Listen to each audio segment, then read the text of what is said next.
House-to-house clearing operations continue to be undertaken by government forces in the war-torn city of Marawi.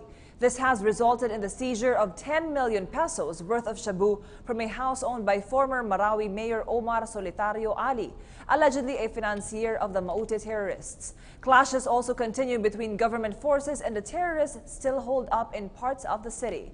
And authorities are verifying if among the bodies of the dead terrorists recovered were those of Omar Maute. Julius Isamburon reports.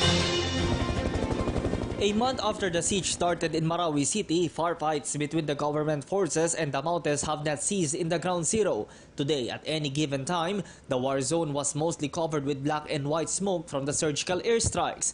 Joint Task Force Marawi emphasized that this action has caused the weakening of terrorist stronghold and dwindling of their numbers. The blocking forces of the government are also closely monitoring the possible directions of escape and entry of enemy reinforcements. Earlier, it has been reported that the Maute brothers and Abu Sayyaf leader Isnilon Hapilon were in Marawi City. There is also the strong possibility of the ISIS-inspired terrorist leader Omar Maute being killed during the clash 2 weeks ago.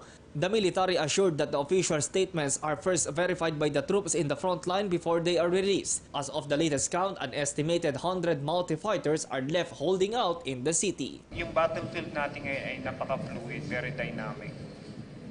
Everyday nagbabago po yung locations ng kalaban, yung movement. Okay. So yun po ang ating ina-address. Ang pinaka-primordial concern pa rin natin dito yung kaligtasan ng more or less 300 trapped civilians. This include yung mga hostages. Okay. Ang isa pang nagpapabagal po sa ating operasyon ay dahil sa paggamit talaga ng mga iba't ibang bomba na nilalagay bawat buildings, houses. So ito ay isang taktika, no, para bumagal po yung offensive operations natin. Pero ito ay isang critical din dahil ating tinitignan yung kaligtasan ng ating mga sundalo. Government troops will continue their operations until the end of Ramadan. The armed forces have vowed to protect the country's territory against enemies of the state. However, they appealed for the cooperation of all sectors and the public in the fight against terrorism and extremism. Ang terrorism kasi hindi lang problema dito sa Marawi City or sa bansa natin. It's also a problem worldwide. Kaya dapat ang mindset natin is kailangan din natin ng strong linkages with other nations. Ito po yung ginagawa natin.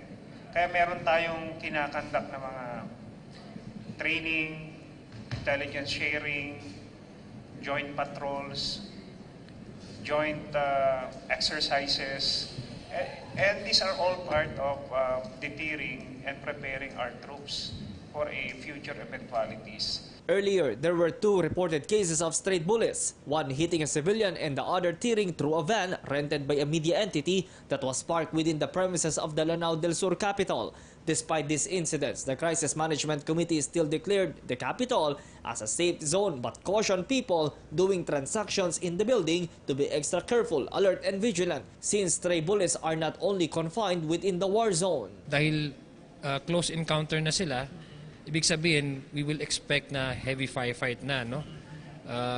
Itong Kapitolyo kasi ay according to our security updates na tatanggap natin is nasa line of fire pa yan.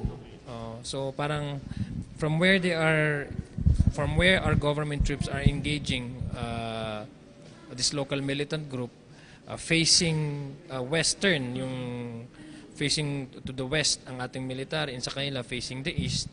So pag nag-exchange of firefight yan, accordingly, may mga lumulusot na dito bumabagsak sa Kapitolyo, sa compound. Meanwhile, in the course of continuous clearing operations, authorities seized at least 2 kilograms of shabu inside the residence of former Marawi City Mayor Omar Ali, who is a suspected financier of the Maute group. JTF Marawi also announced that the Mautes have been using hostages as human shields. This report has led to a more tightened screening procedure for civilian evacuees to assure that no Maute member of supporter will be able to blend in the crowd. For the Nation, Julius Isamburon, Marawi City.